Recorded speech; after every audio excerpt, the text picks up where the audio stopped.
The Radio Memories Network is brought to you in part by Liberated Syndication, podcast publishing made easy, libsyn.com. That's libsyn.com. Welcome, old-time radio lovers, to the Boxcars 711 Old-Time Radio Pod. I am Bob Camardella, your host, and for the next hour or so, your guide, as we travel back in time, back before TV was, to the golden age of radio. The Wayside Theater features romantic comedy tales which allow you a vacation of the mind. Each episode is a unique tale of love and mishap in the most unusual of locals like Mexico, a taxicab, and even night school. A medieval tale with maidens, chivalry, and romance.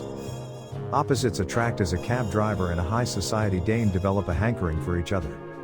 The Chicago Motor Club, which later became the American Automobile Association, sponsored the Wayside Theater. Advertisements feature promoting automobile safety and a free booklet about car ownership. Vern Smith serves as the announcer. Now to our featured episode.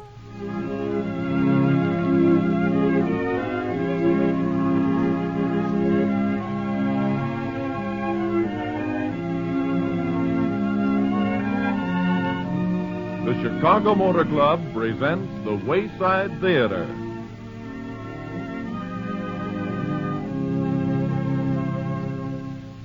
Once again, ladies and gentlemen, the Chicago Motor Club welcomes you to the Wayside Theater. Each week, radio playgoers enjoy a half hour of dramatic entertainment, original plays that include comedies, dramas, romances, and mystery thrillers. In carefully selecting these plays, the Chicago Motor Club has your enjoyment in mind, just as it has in taking care of your motoring enjoyment through 24-hour-a-day service. There's no reason why you and your family can't benefit by the Chicago Motor Club's 32 years' experience in giving maximum service at minimum cost. Right after this broadcast, call Franklin 1818 and request that important free booklet entitled Spend Less to Own and Drive Your Car. Or send your name and address to the Chicago Motor Club, Chicago, or the branch office nearest your home. And by the way, special night operators are on duty to take care of those calls to Franklin 1818.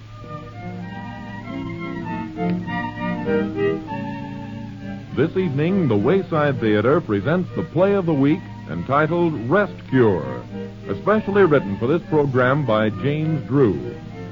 Have you, ladies and gentlemen, ever wanted to get away from it all by returning to your hometown for a much-needed rest? Well, this evening, we're going to find out what happened to a young man who had just that same idea. The amount of rest he gets is quite another story. And now the Chicago Motor Club raises the curtain on the first act of Rest Cure.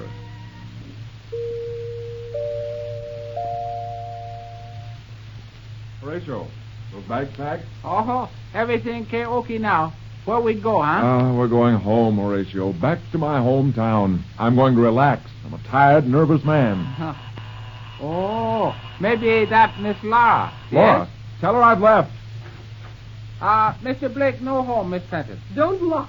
Take the train off this door this instant. I'll see. Don't do it. But not able to keep mad woman out. Well, let her come in then. And take those bags down to the car. Peter Blake, where are you going? I'm leaving New York for a rest. Without me? Well, I said I needed a rest. Well, my understudy takes over next week. I'll be free. Take the Mediterranean cruise with the rest of us. My mind's made up, Laura. I'm not returning before the fall. By that time, I'm hoping you'll have stalked new prey. Don't you talk to me like that. I'm off. Goodbye. I'll follow you. You don't know where I'm going. I'll find out. You can't walk out on me like this. I have, you female Casanova, and how does it feel?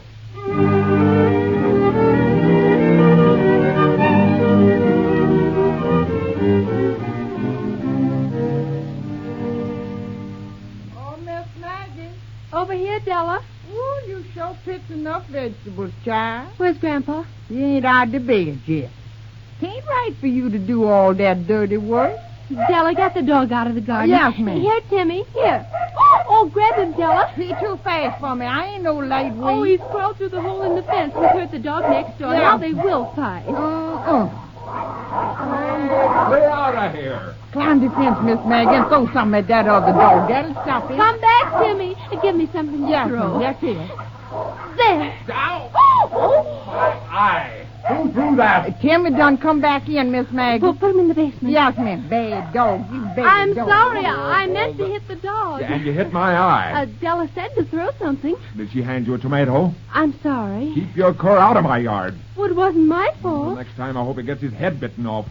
Well, And if memory serves me right, my family put up the fence you're so blithely sitting on. Get I off. said I was sorry for hitting you. I take it back. Oh, if you weren't a woman. I'd like to slap your face. And I'll be content hoping I never see yours again. Oh, Miss Maggie, is you coming in? oh, You had a falling out with that gentleman next door? that bore. He's awful nervous, everybody say. A playwright man come down here to recuperate. Oh, nerves, has he? That's no excuse for bad manners. Name's Peter Blake. Your grandpa, he knowed his father. Grandpa might have warned me what to expect. I heard down at the butcher Oh, shop that's enough. Where is Grandpa? I done told you he was in the bed. Doesn't he know Banker Tilson will be here at 10 o'clock? Oh, sometimes I wonder why I should feel so concerned whether or not we have a roof over our heads. Grandpa, have you forgotten what day this is? No, Pat, come in. I'm finding the decline and fall of the Roman Empire fascinating reading. Fourth time through. In the meantime, I suppose you figured out what we're going to use for money when the bank calls for the last payments on the mortgage. Blast the bank. Well, I wouldn't get away with it. Grandpa, I see no alternative except... Eviction. Ah, my poor child. What delusions I had about being a great financier. If only I had invested wisely what money your father left you. I'm to blame. I take full responsibility. What must I do now? Well, you could have done something 10 years ago. What was that? Gone to work. Good heaven. Miss Maggie, Mr. Tilson is here. I'll be right down. Now get some clothes on and hurry down. Must I? I'd rather face that pompous scalawag in a suit of armor. For once in your life, Grandpa, your presence will signify moral support. Coming, Della? Drat that Tilson anyway. Where's my pants? Oh, good morning, Margaret. How do you do? How was your grandfather? Well enough to be present at this calamity? Grandpa's equal to anything, I'm afraid. Yes. Of course, he knows the bank intends to foreclose Saturday. Oh, is that final? Unless there is sufficient cause, I'm afraid so. Sufficient cause? Bluntly speaking, if there is a prospect of some future income. In your case, I see none. Oh, but there is. An income? Oh, well, now, this puts things in a rather different light, of course. May I inquire? I'm engaged to be married. Yes? Oh, and the man's rich. Yes, quite rich. Well, Good morning, Jonathan. Sorry to keep you waiting. Everything in order? Do you intend to be humorous as usual? I see you're in rare spirits. Have a cigar. Yes. Now, Shaw, what did I do with my cigar case? I have one. Oh, thank you. Yes, thank you. We smoke the same brand. Here. A light? That's fine. Mr. Jarvis, your granddaughter has just made a very amazing revelation. I thought everybody knew we were broke. Grandpa. Your granddaughter has just told me her future husband has agreed to lend you the money to pay the bank. Great Caesar's goose. I was keeping it a secret. Wonderful. It clears everything. Who is this trusting? Who is he? Do I know him? If I recognize his name, of course his name shall be your collateral for the present, of course. You want to know his name? Come, child. The suspense is unbearable. Oh, his name is, Peter Blake. That fella next door? Say, what's been going on under my nose? Just a moment. Blake, the playwright? Well, my wife will be interested to hear that, I'm sure. Perhaps you can persuade him to drop in with you at our garden party tomorrow. And as for the note, well, let us concern ourselves with the coming nuptials, shall we? Good day. Good day, Jonathan. Drop in any time when it's not on business. Maggie, you had me worried for a few minutes. But, Grandpa, I must tell you something. Maggie, you're not engaged to two men. Nothing so simple. I'm not engaged to Peter Blake. We met for the first time this morning over a dogfight. I hit him with a tomato. He hates me. And you told Jonathan you were only to stave off a collection and possible eviction. Are you angry with me? Honey, how could I be? You told a story only to save my pride and dignity. I'll swallow my pride and forget my dignity and tell old Beetle Puss we'll be ready to move out. Maybe you'd better wait a day or two. Child, I wasn't aiming to tell him for at least a week or two.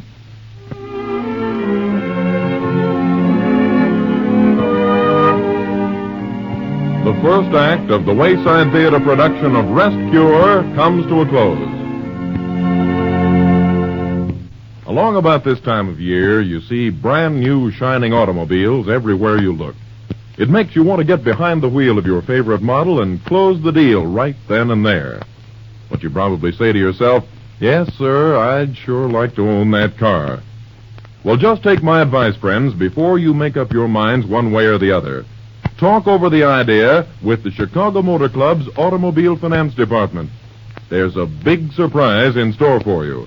Thousands of motorists have taken full advantage of the club's friendly, courteous service, and many of them have actually saved up to $25 on the financing the purchase of a new or used car.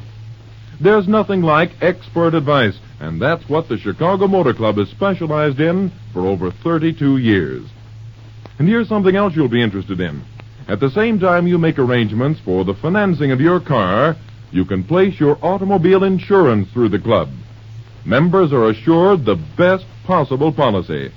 As a matter of fact, cash savings checks amounting to 20% are going out to policyholders right now. But the club benefits extend far beyond these two important services.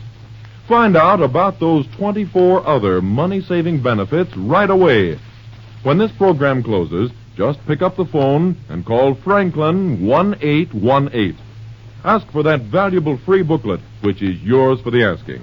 It's entitled, Spend Less to Own and Drive Your Car, and it's chock full of information on how to change motoring worries into motoring pleasures. Just call Franklin 1818 or send your name and address to the Chicago Motor Club, Chicago, or its nearest branch office.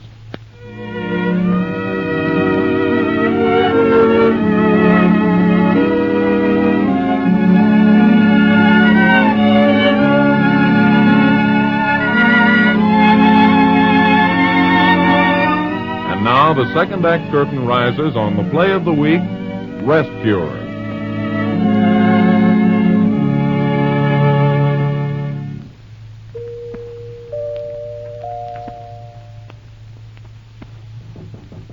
Go away, Horatio. I told you not to bother me.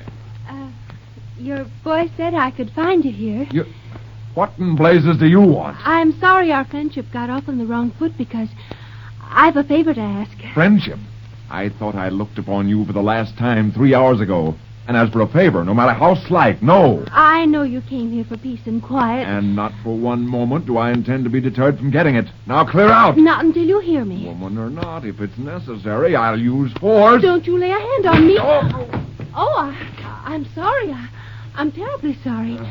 Are you hurt? What happened? I swung the chair in front of you. I thought you hit me. No, you only tripped over it. Can I help you up? Safer on the floor.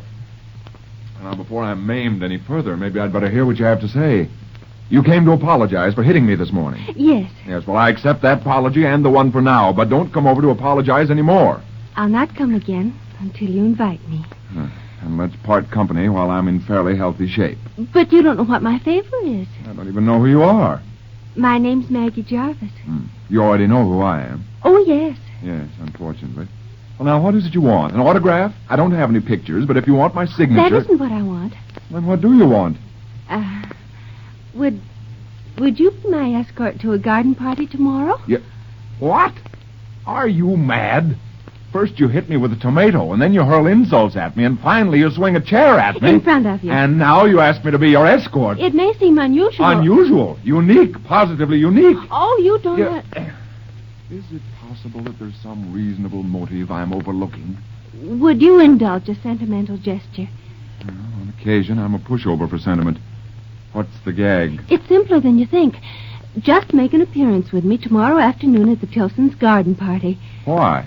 Well, your presence there with me would put an end to some nasty rumors floating about. For instance?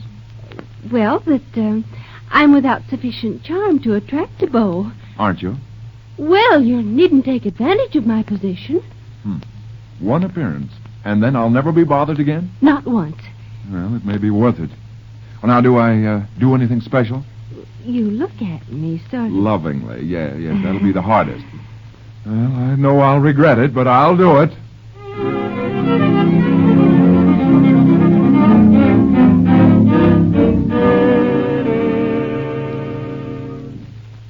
You lay out my striped trousers, Horatio? Oh, no. Me not pack. You are saying rescue in New York. Yeah, good. Well, then I'll wear the blue suit. Oh, yes. Looking very nice, please. All same, Horatio thinking this very funny way to get over the nerves breaking. Miss La, she say same too. Look, you yellow-skinned babbler, you didn't tell her where we are. Oh, no. I'm silent as Rock of Gibraltar. Mm-hmm. How much did you take? $5. And you told her? Oh, no. $5 for my whole young no good cow. You mean a bum steer, Horatio. Yeah. Oh, just the same, I don't trust her. Or you. We're clearing out of here after this confounded party. Rescue her.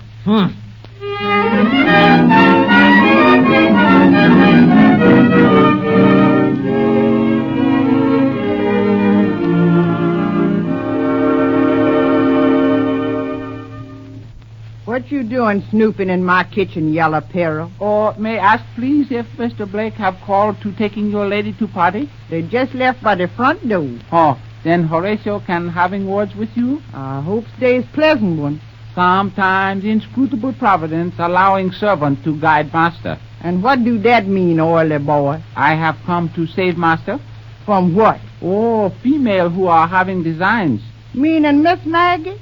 Bless the sweet child. But pretty girl cannot always making marry with rich man. Man, you ain't planning to stay long in my kitchen. Oh, I'm humbly suggest you convey to Miss Jarvis my master having strong desire to remain in bachelor state. Is you got any accidental insurance? Oh, shadow of wife fatal to piece of bachelor home. Foot for the door before you meets with something fatal. Oh, by putting down iron pot, please. Oh, I batters a crimp in your hair cross-eyed. Get moving. I'm retreating because of no honor in fighting woman who is big as small mountain. You get started, dear. But before fight beginning, remember, weight of opponent making no difference in jiu-jitsu. Jiu-jitsu, you hide. Now get. The idea of that grinning heathen running down Miss Maggie just 'cause she set her cap for Mr. Blake.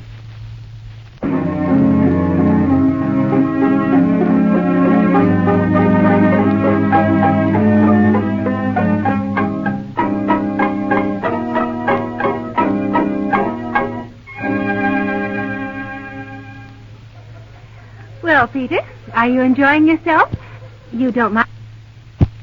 I might calling you Peter. You think it'd do any good?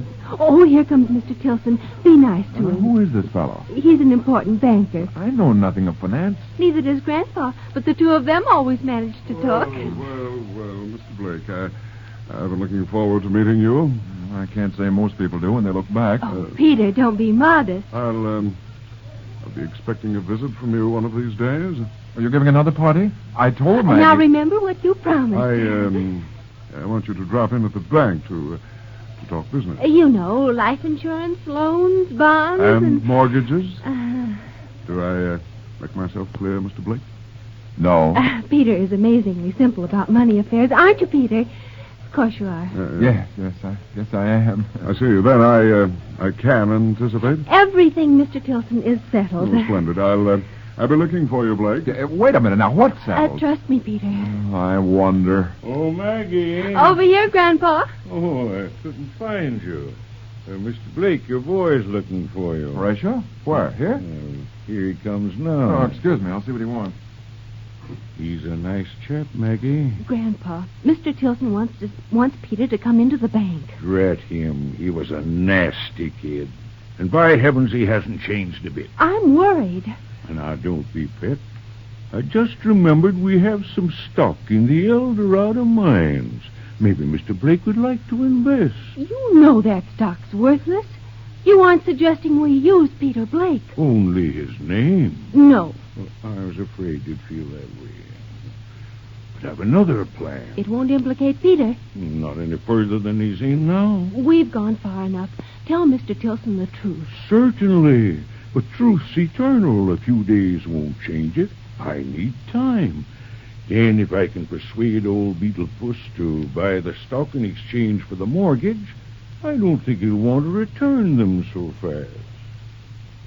You say the telephone rang all morning, Horatio. Oh, yes, please. But Horatio not answering like you say. Yeah, good boy. But finally, doorbell ringing. Oh. You say nothing about doorbell, so open. Miss Lara there, all the way from New York. You said I wasn't home? Huh. She say she wait. Oh, I'm lighting out right now. Oh, no, you not have to. I fix everything. How? Oh, very simple. She wanting to know why you picked this place.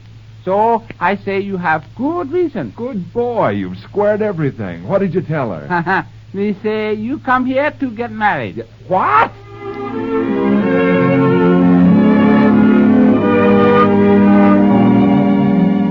The second act curtain falls on the Wayside Theater presentation of Rest Cure. Let's join Mr. and Mrs. Tom Bailey as they peer into the windows of a large and impressive automobile sales room. Man, oh, man, look at that big maroon job over there. Oh, what a honey. Oh, Tom, do you suppose we could... Huh? No, it's out this year. What? What's out this year? A new car. Of course, I'd love to have one, but I don't see how... You don't? Well, I do. But, Tom... And I know where I can get as fine a financial deal as Bill Smith got last week. You do? Sure, come on. We're going over to the Chicago Motor Club right now. Before you buy either a new or a used car, talk it over with the Chicago Motor Club's Automobile Finance Department. Why, many motorists have saved up to $25 by financing car purchases through this department of the club. You'll get the soundest advice you could possibly want on financing a purchase as big and important as an automobile. And at the same time you finance your car, you'll want to place your automobile insurance. As a member of the club, you're entitled to that service, and you'll get the best policy obtainable. And just listen to this. Cash savings checks of 20% are being returned to policyholders right now. There's no obligation whatsoever if you request the club's free booklet entitled Spend Less to Own and Drive Your Car. But don't wait. Call Franklin 1818 right now. Special night operators will take care of your request. If you live outside Chicago, just send your name and address to the Chicago Motor Club, Chicago, or its nearest branch office. That free booklet is yours for the asking.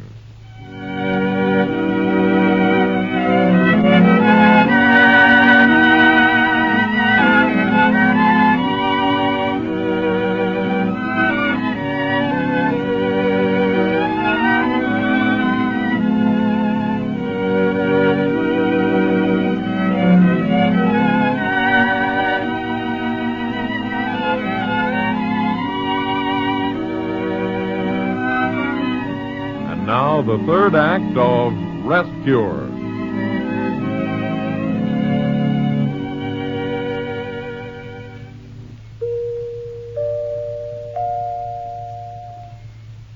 Horatio, what are you doing? Oh, only clean goldfish bowl. Oh, drop it. Let it go for the present. Miss Lara, she not believe story of marriage. 2 hours of explanation on my part, and she worked herself into a state of noble self-sacrifice. Oh, everything karaoke? No, not by a long shot. I know Laura. When her nobleness wears off, I just don't want to be around. You want me packed? Yeah, pretty quick. But what about lady next door? She know you going to marry her? Horatio, if you ever tell Maggie Jarvis I used her name in desperation... Horatio can be having striped trousers when we get back to New York, please? 3 sizes too big for you, you squinting blackmailer, but you can have them. Thanking you very much. Already have same cut down. You get out of here. No effort too great to ensure peace. I'll answer that. You go pack. Hello. What? Maggie Jarvis. You didn't expect to see me again? Well, I was rather optimistic. What did Laura tell you? It's a lie. Who? Oh. Well, then you haven't seen anyone. A stranger? No, but I've a last favor to ask. Mm-hmm. Will you just stand out in the open to avoid accidentally breaking an arm? Can you ever forgive me? You're a good scout. Thanks, Peter. Where are all your young men, Maggie? There's only one. And I found him indifferent. Well, he must be blind. Only a little stupid. Well, what's your favor? Will you write a short play for the Ladies' Dramatic Club? Listen, I came down here for a rest. A little rest. Oh, now, don't get angry. Who's angry? I'm calm. Too calm. What's to prevent me from murdering you right on the spot? Only my calmness. But I warn you, there are limits to which you can stretch a mind. Now, will you clear out? I don't know. Who is it, me or her? I don't act like this with other people. I'm going. Don't say another word. Don't move. Wait, I want to look through the curtain. Good grief, it's Laura. Who's she? Oh, she's a girl I knew in New York. Do you like her? I feel safer with a shark. Well, then why don't you assert yourself? No, you don't know Laura. Hang it all, be a man.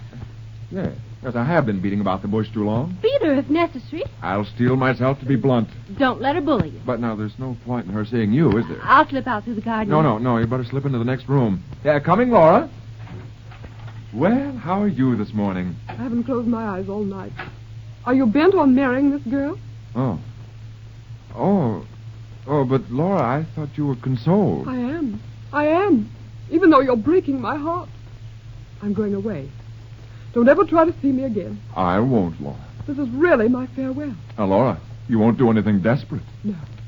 I'm thinking of retiring from the stage. Now, I want to leave you with this thought. I'll always love you devotedly. Oh? What's that? I thought we were alone. It's probably Horatio. Still listening in a keyhole? Is that you, Horatio? Oh, yes, it's me. Oh. His voice seems lighter. Peter, who's in there? Laura, don't open that door. Don't blame No, him. Laura, now, I can explain everything. Now, don't lose your temper, honey. Don't honey me. I came here to tell you I've forgiven you. This is the way you treat me. Well, Oh, and you did beautifully, even without an audience. Oh. Don't stand there and let me be insulted by this impertinent girl. Laura, this is... well, you know, I told you... I unmasked my broken heart to you. But I didn't expect to be laughed at by another. Hearing the things I meant only for you. Laura, put down that vase. Don't throw it. Laura, don't...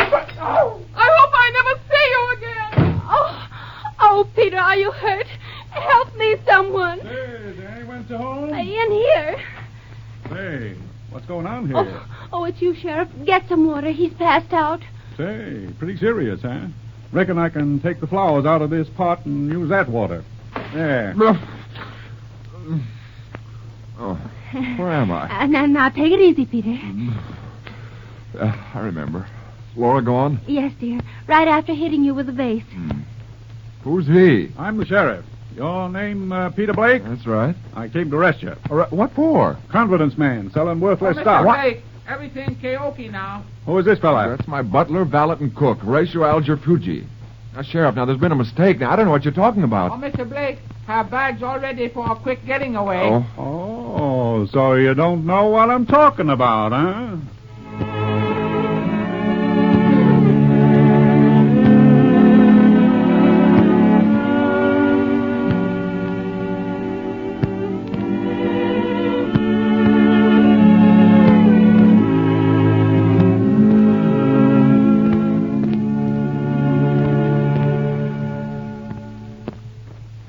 Which cell is it, Sheriff? Number 3. Oh. Hello, Peter. You here? Haven't you been trouble enough? Oh, it's my fault.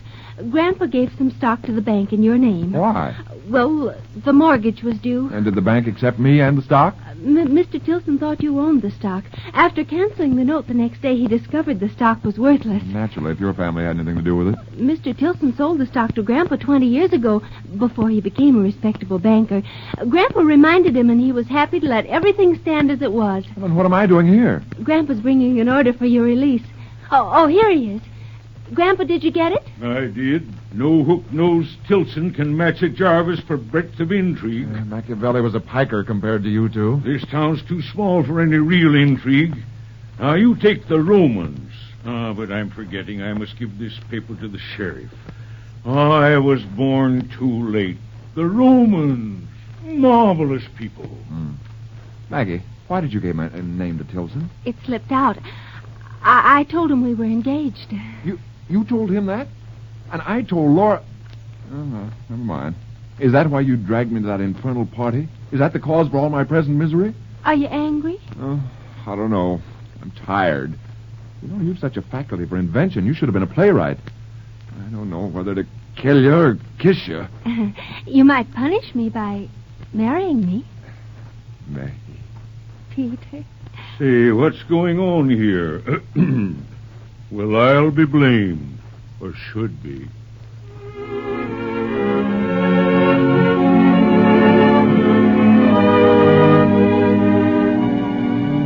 The Wayside Theater production of Rest Cure comes to a close.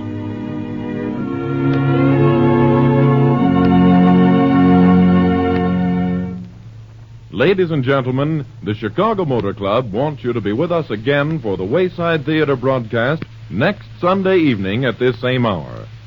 We'll present a play that's as modern as tomorrow, as you can easily guess from its title, Swing, Sister, Swing. And by the way, friends, it's a pretty good idea to look forward to tomorrow, especially if you own and drive your own car. For over 32 years, the Chicago Motor Club has made it its business to advise families on getting real motoring enjoyment. Today, 75,000 member families are benefiting from the club's many money-saving services, all explained in a free booklet prepared by the club for you. The quickest way to get it is to call Franklin 1818 right now. Special operators are waiting now for your call. If you live outside Chicago, just send your name and address to the Chicago Motor Club, Chicago, or its nearest branch office.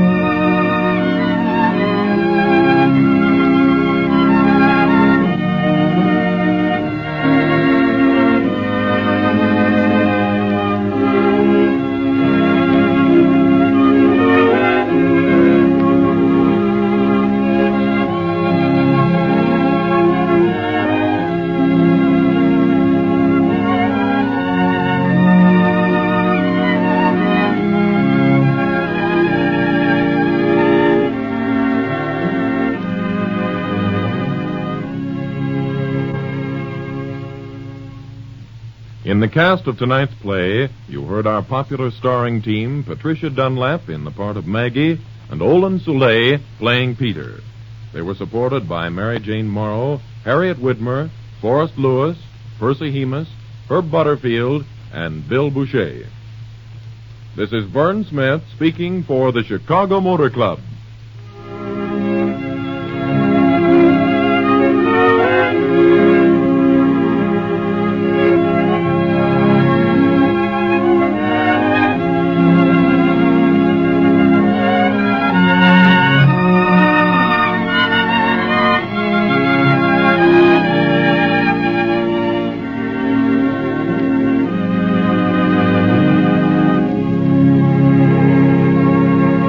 This is the WBBM Air Theater, Wrigley Building, Chicago.